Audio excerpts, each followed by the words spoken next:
A mí me llamó la atención, sí, como usted lo dijo en Telemetro Reporta Matutino, se rechaza el proyecto de ley donde se le cerraba las puertas a las empresas corruptas y a renglón seguido se le paga a una empresa corrupta. Pero lo que me llama la atención no es eso, sino que la deuda era del 2015 y hasta donde nos dijo el gobierno que se fue, ellos pagaron todas las deudas que le dejaron, perdón. Es más, lo primero que hicieron fue coger una deuda, me acuerdo, de 2.500 millones de dólares. Y estaban pagando deudas desde el año 2009, si la memoria no es infiel. Como que esa no la pagaron entonces. Extraño. Extraño, de verdad que sí. Esas deudas así que sacan de debajo de las piedras, a mí me dejan pensando. Yo no sé a Paulette Thomas qué le causan este tipo de... Buenos días, Paulette. Muy buenos días, mi querido Hugo, Félix y a todos los amigos que nos acompañan esta mañana. Eso es algo que nos llama poderosamente la atención y que sin ningún tipo de auditoría sobre esta deuda, sobre este adeudo, sobre esta obra que lleva años sin terminarse y aparte una deuda, un contrato inicial de 6 punto algo millones de dólares y ahorita ¿cuántos millones en cuánto se ha convertido? En el doble probablemente. Entonces yo creo que lo justo aquí sería que el nuevo director, el señor Rutilio, hiciera una inspección, una auditoría de qué es lo que ha pasado con esa obra, amén, mucho más allá de lo que dice. Lo que pasa es que ya el avance de la obra es de tanto, hay este adeudo y para poder finalizar la obra necesitamos pagar ya. Pero no se trata de pagar por pagar, o sea, ese es el dinero de todos los panameños y parece que él no se ha dado cuenta de la situación tan grave que estamos viviendo a nivel económico. Creo que hay que cuidar cada centavo. No, y la situación grave que tenemos en el tema de suministro de agua, o sea, tal cual. Yo voy a pagar algo, yo por lo menos tengo que haber ido y chequear cómo está el asunto, pero que uno de mis primeros trabajos, en vez de darle agua a la gente y ver cómo arreglo el tema, es salir a pagar las deudas del agua. 2015. Vamos a darle un poquito más de agua, o sea, de darle más fondos a esas personas que no han terminado su trabajo. No sé, a uno le generan dudas. Con un sinnúmero de adendas sobre ese contrato inicial. Entonces, haces un contrato inicial, te ganas la licitación por 6 punto algo millones de dólares y en el camino, como ha sido la práctica a lo largo de muchísimo tiempo, vas depositando adenda tras adenda, adenda tras adenda, hasta que finalmente terminamos pagando el doble y cuidado que en algunos casos hasta más del doble de cada uno, de lo que se debió pagar inicialmente, ¿no? Ahora bien, se echó para atrás el proyecto de cerrarle las puertas a las empresas corruptas para que no contraten con el Estado. ¿Usted cómo observa esa decisión? Y si la decisión también de volverla a presentar es la correcta. Yo creo que hay que darle la vuelta. Yo siento que sí es positivo y es algo que espera la ciudadanía. Por otro lado,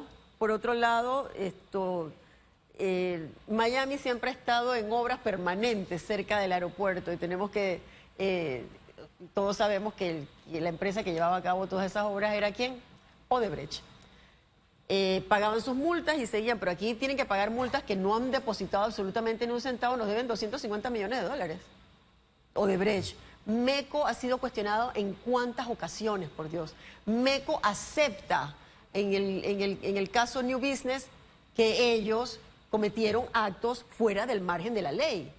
¿Por qué tenemos que seguir trabajando con estos corruptos? El presidente Varela, a sabiendas de todos los cuestionamientos que había sobre la empresa MECO, recuerdo un día yo casi me desmayo, cuando estoy viendo las redes y está el señor Varela en una reunión con su homólogo de Costa Rica, ¿y quién está sentado a la derecha del padre?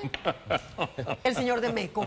Dios mío, ¿de qué estamos hablando? Y la postura, por ejemplo, en los juzgados de cumplimiento donde se ha llevado a audiencia a la empresa Odebrecht, que alega Odebrecht en la sanción que recibió, que supera los 200 millones de dólares, yo incumplo con esta sanción, con el pago de estos dineros hacia el Estado panameño, porque el Estado panameño no me está adjudicando obras. Y eso es lo que ha sucedido en la esfera judicial solamente con esta empresa constructora que confesó pagar coimas en varios países de la región. Pero es que, Félix, aparte de todo esto, Odebrecht era una de las máximas empresas de construcción a nivel de toda el área. A nivel de todo el continente, es una realidad. Hacía un excelente trabajo. Sí. Lo que yo no me explico es por qué tienes que recurrir a la coima cuando tu trabajo te precede, te antecede. Entonces, aquí están esta garulilla de dirigentes corruptos de los diferentes países. Ah, ok, perfecto, no, tú eres el mejor, pero tienes que pasar por caja, o tienes que pasar por Go antes de empezar a hacer las cosas. Y solo en Panamá 4.000 millones de dólares. Claro. Ahora bien, este proyecto no fue enviado a una subcomisión como habitualmente hace la Asamblea Nacional. Cuando un proyecto de ley no reúne algunos requisitos constitucionales, se crea una subcomisión y distintas instituciones del Estado en varias sesiones mejoran el proyecto de ley para posteriormente enviarlo a un primer debate, segundo debate, tercer debate y la sanción. Pero a mí me llama la atención que el proyecto sí se extendía hacia los testaferros, hacia los empresarios, pero la Asamblea recibió voces en contra del proyecto de ley. La Procuraduría de la Administración advirtió que el proyecto era inconstitucional, también el Ministerio de Economía y Finanzas advirtió que el proyecto era inconstitucional y la misma Dirección General de Contrataciones Públicas, es decir, los planetas se alinearon para rechazar la iniciativa. Yo creo que es bien importante cada vez que presentemos un proyecto de ley, hay que tratar de cubrir todas las aristas o las más que puedas para que este tipo de situaciones no se den. Yo creo que la ciudadanía en general, uno de los grandes reclamos que tiene el panameño de a pie en estos momentos es tratar de sacar esa corrupción que está enquistada, tal vez casi en nuestra cadena de ADN, y tenemos que cambiarlo. No podemos seguir haciendo lo mismo y procurar que tengamos resultados diferentes. Eso es una realidad. Pero fíjate, está enquistado en el ADN de manera tal que, insisto en la línea de la pregunta de Félix Antonio, cómo diferentes instancias, es como si se pusieran de acuerdo para montar un valladar, una muralla protectora a favor de los corruptos. Eso es increíble. Por eso, pero al darse y al ser tachado como inconstitucional en un momento dado, yo creo que hay que buscar la manera, bajarlo, hacer los cambios que amerite en ese momento, también tratar de adecuar o lograr las modificaciones o hablar de las modificaciones que son necesarias para que el proyecto sea viable. No podemos seguir jugando y comiendo no podemos seguir comiendo el mismo plato de sopa, compartiendo el plato con un corrupto. Es que al final, ¿sabe? El hecho de que mostraran por lo menos algo de interés, que por lo menos hicieran la pantomima, ni siquiera eso. Es decir, yo rechazo el proyecto, no lo llevo a subcomisión, ni siquiera muestra el interés de que, oye, por lo menos vamos a darle un poquito de larga, a decir que lo analizamos. No, esto simplemente no va. Y buscar tantas excusas y escucharla de labios de diputados que en otras ocasiones la Constitución, la ley, los fallos de la Corte le han sabido a cake. Entonces resulta que ahora, por los corruptos o a favor de los corruptos, sí levantan la voz. Eso es lo que Pero incomoda. yo soy de la idea que hay que darle la vuelta y hay que buscar la manera de volver a presentarlo. Yo siento que es una necesidad, esta es una deuda de vieja data con toda la ciudadanía. Y el que queda mal es la imagen del país. ¿Por qué menciono el país? Porque tenemos un presidente que fue ante la comunidad internacional recientemente, ante la ONU, y defendió firmemente el nombre de Panamá. Finalmente. Pero paralelo a esa firmeza en su pronunciamiento ante la comunidad internacional, la Asamblea Nacional está dando el espaldarazo a las empresas corruptas. ¿No es contradictorio? Totalmente contradictorio, y por eso te digo, hay que buscar la manera de adecuar el proyecto y buscar todo lo que hay conexo para tratar que podamos llegar a concretarlo como debe ser. Es una exigencia de la ciudadanía. Es una exigencia y de verdad a uno le resulta incómodo como ciudadano cómo se alinean los planetas, y uso la figura nuevamente de Félix Antonio, porque así ha ocurrido con otros proyectos de ley. Está el caso de hacer público el registro de los violadores, etc. ¿Y cómo se alinea para no vamos a mantenerlo en secreto? Entonces uno dice, espérate, ¿tú legislas a favor de quién? Bueno, pero esto es una cosa muy graciosa, porque el 244 es ley de la República desde el año 2021. Estamos en el 2024. Mucho se habló y se exigió, se hicieron manifestaciones, la gente salió a la calle exigiendo que fuera una realidad este registro nacional de violadores. Pero a la hora de la hora, ok, perfecto, como tantas leyes, tenemos leyes para tantas cosas. Sí. Le damos un ganchito, ya logramos que sea ley, nos retiramos, pero no nos ponemos a meticulosamente a ir desgranando cada uno de esos artículos. Pero es ley de la República, pero al mismo tiempo en el artículo 14 y el artículo 15 blindan la visibilización de esa persona que ha actuado al margen de la ley y que está causando un daño terrible a nuestros niños. Y fíjese, es una raya más al tigre de cuando se alinean los planetas, porque lo mismo sucedió con extinción de dominio. Cualquiera que opere a favor de la transparencia, esté a favor de la honestidad, hubiera dicho, esa ley cuenta con mi apoyo. Pero cuando uno ve que buscan argumentos, incluso algunos tan incoherentes e infantiles, uno dice, pero ¿de verdad tenemos un órgano del Estado a favor de quién? Ahora bien, usted está insistiendo en el tema del registro de violadores que se haga público. ¿Cómo ha avanzado ese tema? Bueno, esto ya recientemente lo presenté ante el Pleno de la Asamblea, estamos pendientes del prohijamiento del proyecto. Yo creo que es una necesidad porque lamentablemente en estos artículos que acabo de mencionar, el 14 y el 15, terminan desvirtuando y distorsionando la esencia misma de esa ley, que no es otra cosa más que los ciudadanos tengamos a nuestra disposición una herramienta para poder prevenir que este tipo de situaciones, este tipo de aberrantes actos se sigan cometiendo. ¿Cómo? Tratando de extraer de la sociedad, teniendo también un veto de la misma sociedad ante estos señores o señoras que están cometiendo estos actos tan aberrantes.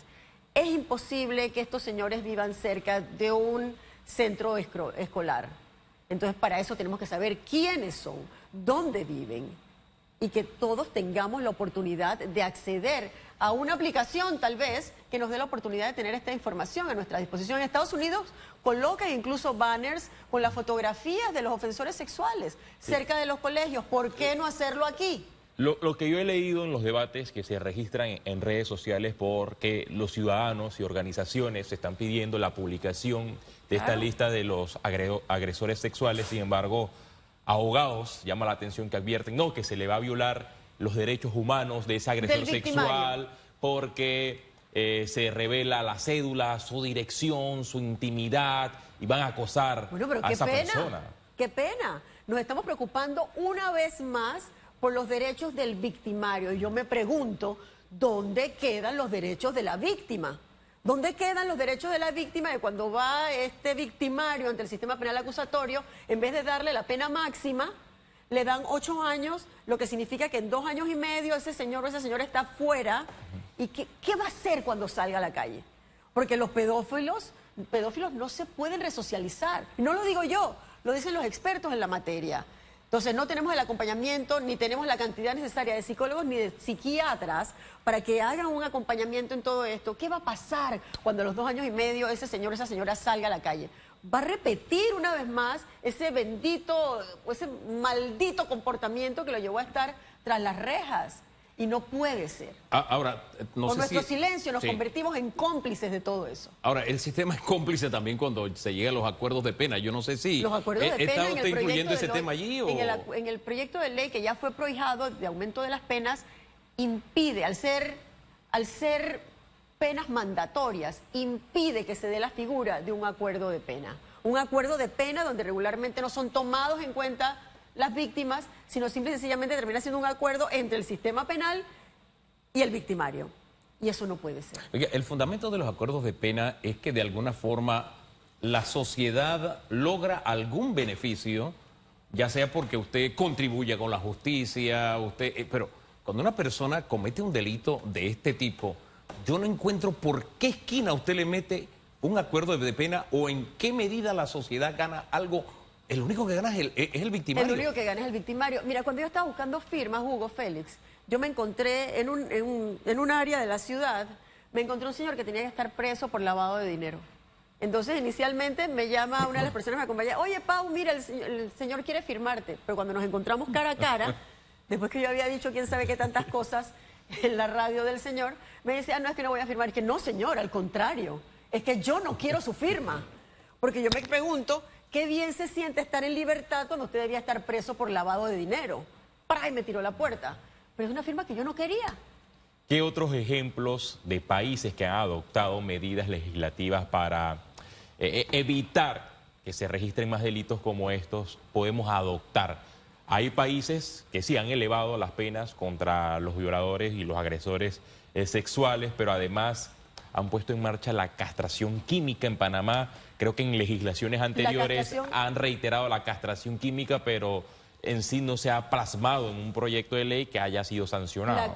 La castración química fue una propuesta de la que hoy actualmente es la subsecretaria exdiputada Fátima Grasal. Fátima Grasal. Pero a la hora de la hora conlleva una inversión constante de dinero porque se trata de una inyección que tienes que estar continuamente con ese tratamiento para tratar de bajar la libido y todo lo demás.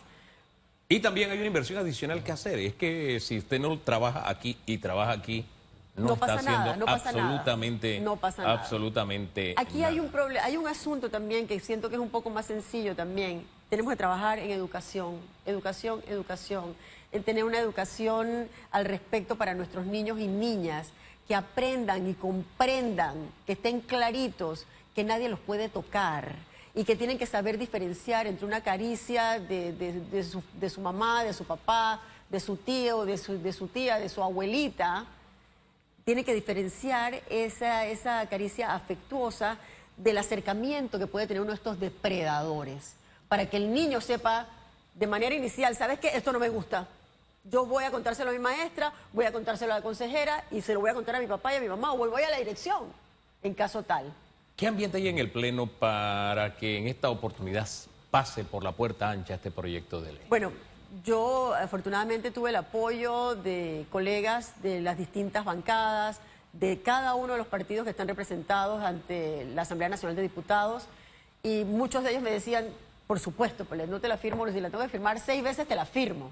No podemos seguir como estamos. Es decir, que lo más probable es que la Asamblea en esta legislatura expida esa ley y que vaya al Ejecutivo para su sanción. Amén, amén. Espero que así sea. ¿El seguimiento que le dará la Asamblea Nacional para que se cumpla la ley? Eso porque usted lo mencionó anteriormente, que sí, tenemos leyes, pero el problema es la reglamentación y el problema es la ejecución de la ley. Pero es que, Félix, no solamente es el acompañamiento que haga la misma Asamblea Nacional de Diputados, sino el acompañamiento que haga la ciudadanía. Yo creo que algo buenísimo que nos dejó la pandemia fue ese interés de todos por estar al tanto de la cosa pública, algo que no pasaba antes de la pandemia. Bueno, esperemos que los planetas en esta ocasión sí se alineen. De manera positiva. De manera positiva para poder aprobar y debatir este proyecto de ley, porque así como ayer se aprobó en segundo debate el proyecto de ley que establece el Día del Niño para el 2 de noviembre, si la memoria no me falla. Primero de noviembre. El primero de noviembre, para que entonces iniciativas como estas sean debatidas en las comisiones respectivas del órgano legislativo.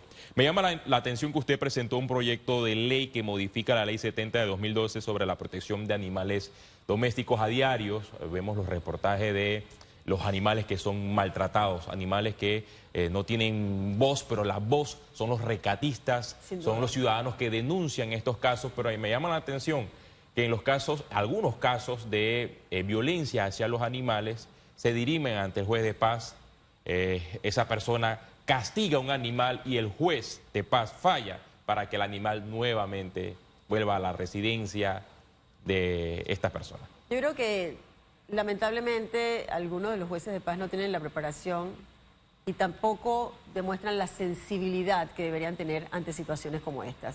Y mis proyectos de ley, por una casualidad o por alguna diosidad, van concadenados. Porque a la hora de la hora, si nosotros realmente penalizamos a aquella persona que maltrata, que incluso ha llegado a quitarle la vida a un ser vivo como lo es una mascota, estamos extrayendo a esa manzana podrida, porque probablemente ese señor, ese joven o ese señor, el día de mañana puede llegar a hacer exactamente lo mismo con un niño, una niña, con una mujer, con un adulto mayor o con una persona con discapacidad. Entonces, y no lo estoy inventando yo, eso lo dicen los expertos en la materia. Así que una cosa va ligada a la otra, ¿no? ¿Qué contempla este proyecto innovador? Bueno, aquí estamos ampliando mucho más el abanico de lo que es reconocido como maltrato. En este proyecto reconocemos como maltrato si el propietario no puede darle la asistencia básica o cubrir las necesidades básicas de ese animalito, no debe tenerlo. Si no puede darle la atención veterinaria que requiere, tampoco debe tenerlo. Y por otro lado, yo creo que todos en este país hemos sido testigos por medio de las redes sociales de actos tan terribles como que de repente va un señor, y es más, por las cámaras te das cuenta que hay muchas partes de la ciudad que midieron más bien al perro. Ah, yo voy aquí, ¡prac!, le paso por encima, como si nada. Colisión y fuga. Ajá, y a la hora de la hora, aquí solamente hace un par de semanas fueron a buscar al señor, que era un taxista, se dieron cuenta por la matrícula del automóvil, lo fueron a buscar, usted tiene que recoger al perro y lo tiene que enterrar. Al día siguiente se tenía que presentar ante el juzgado de paz. Pero es que las penas que tenemos actualmente son de 2 años y medio. Yo estoy solicitando que las penas arranquen en 6 años. Si ya una pena llega a 5 años, es una pena que tú tienes que cumplir dentro de un centro de detención. No puedes hacer, no es conmutable a que pagues días, multa, ni mucho menos. Tienes que ir preso. Y el día que metamos a alguien tras las rejas por uno de estos casos, espero que todo empiece a cambiar, ¿no? Porque tiene que haber certeza del castigo, una certeza del castigo que hasta la fecha en este país no existía. ¿Cuál es la pena máxima? Estamos hablando a partir de 6 años. Okay. De ahí puede existir otro tipo de agravantes, ¿no?, que pueden hacer que las penas sean mayores. Usted sabe que cuando se cambió la fecha del Día del Niño, tal vez se confunde Félix Antonio porque él era un niño en esa época todavía, ¿no?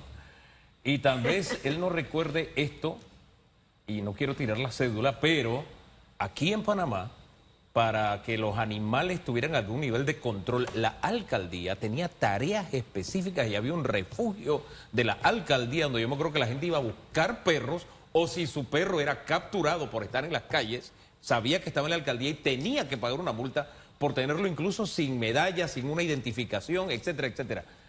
Tenemos que normar nuevamente este tema, porque usted va al Parque Omar, por ponerle un ejemplo, está lleno de gatos, por poner un ejemplo.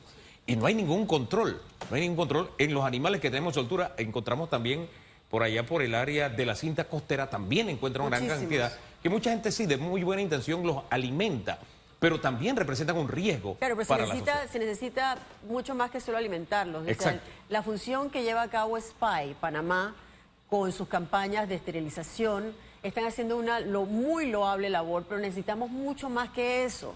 Mucho más, necesitamos campañas masivas en todo el país para esterilizar a perros y gatos. Es una realidad. Este fin de semana se va a llevar a cabo una esterilización, creo que el cupo máximo es de 1000, ya sea entre perros y gatitos, que se va a llevar a cabo en La Chorrera.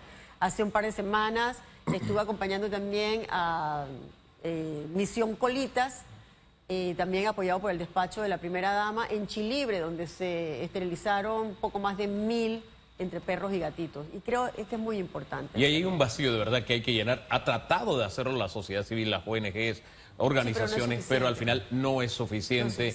Y en una sociedad organizada, las autoridades tienen una tarea que cumplir. No quiero que se vaya sin que antes hablemos de otro de los temas que hemos conversado en otras oportunidades, el aumento de femicidios. ¿Qué estamos trabajando en esa línea? Es terrible lo que estamos viviendo, y también es que se ha pasado esa raya, porque hasta hace un tiempo veíamos crímenes en este sentido, pero hablábamos de mujeres adultas. Ahorita estamos hablando de menores de edad. Tenemos el caso que se dio en Arraiján hace un mes, el 19 se cumplió un mes, de una criaturita en Arraiján que murió a manos de su padrastro, de la persona que tenía una relación con su mamá y habían empezado a convivir 15 días antes. Este señor mata a golpes a esta criaturita, y yo quiero que no se olviden de este nombre, Carlos Antonio de Gracia. Ese fue el ser que ultimó a esa criaturita de 2 años, porque él estaba durmiendo y la niña lloraba y lo despertó. Y no solamente maltrató a esa niña, sino también maltrató a su hermanita de 4 años.